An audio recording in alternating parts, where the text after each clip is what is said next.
मैं बताता हूं कि मां श्रीमंती के पुत्र ने पूरी दुनिया को क्या दिया। वृद्धाश्रम खोले, नेमावर का एक सुंदर सा आश्रम खोला। जब नेमावर की रचना हो रही थी तब आचार्य भगवंत का वो निर्मल भाव था, ये आश्रम सभी लोगों को सुख प्रदान करेगा।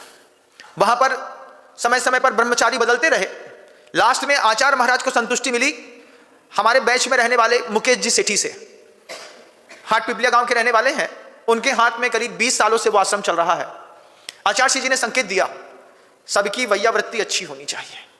आज आपका पुत्र आपका साथ नहीं दे रहा होगा, मैं दुनिया भर के लोगों से कहूंगा, 2 बातें जरूर कहूंगा जो मेरे मन में हमेशा रहती है। आपके पास भी कुछ ऐसा दिखे तो आप भी सहयोग करिएगा कि दुनिया में कोई भी साधु कहीं पर भी आपको असहाय अवस्था में मिले, 80 साल के वृद्ध मुनिराज हैं, कोई निर्वाह करने वाला नहीं है, समाज चौका नहीं लगा रही, कुछ नहीं कर रही, आप उन साधु से कहिए महाराज नेमावर चलिए, नेमावर में अच्छा संत निवास है, वहीं पर आराम से रहिएगा, वहीं पर एक समय की आपकी आहारचर्या होगी, वहीं पर स्वाध्याय, वहीं पर प्रतिक्रमण, वहीं पर प्रत्याख्यान, वहीं पर संलेखना होकर के वहां के लोग आपको बहुत अच्छे से निर्वाह करेंगे।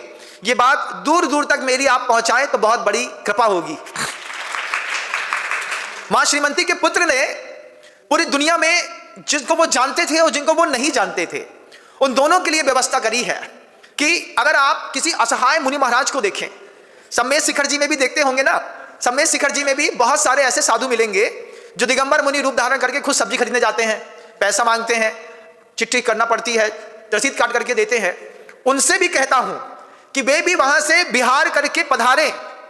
किसी भी स्थिति में अपने जीवन के अंतिम समय को सही आकार देना हो तो दुनिया के हर दिगंबर साधु जो असहाय स्थिति में है, एकल विहार कर रहे हैं, किसी संभालने वाले नहीं है, गुरु ने बिल्कुल छोड़ दिया है, गुरु भी नहीं संभाल सकते, वो अपने आप को धर्म ध्यान करना चाहता है, वे हर दिगंबर मुनि महाराज को, साधु को, साध्वी को नेमावर के आश्रम का मैं न्योता दे रहा हूं, आप पधारें, आपका स्वागत है।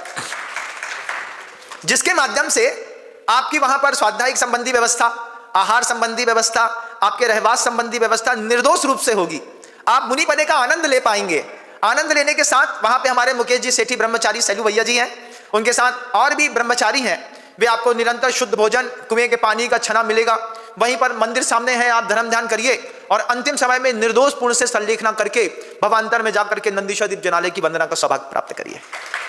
मैं इस बात को कहूंगा कि पूरी दुनिया के लोग कहीं पर भी कोई भी एकल विहारी मुनि महाराज वृद्धावस्था में मिले, कोई कहे कि गिरनार जा रहे हैं, कोई कहे कि सम्मेद शिखर जी जा रहे हैं, उनसे कहिए गिरनार सम्मेद शिखर जी का मोह छोड़ करके नेमावर पधारे, वहीं पर रह करके अपना धर्म लाभ लें तो अपने जीवन की इति पूर्ति आप कर सकते हैं। मां श्रीमंती के पुत्र का कमाल है, दुनिया को दे रहा है।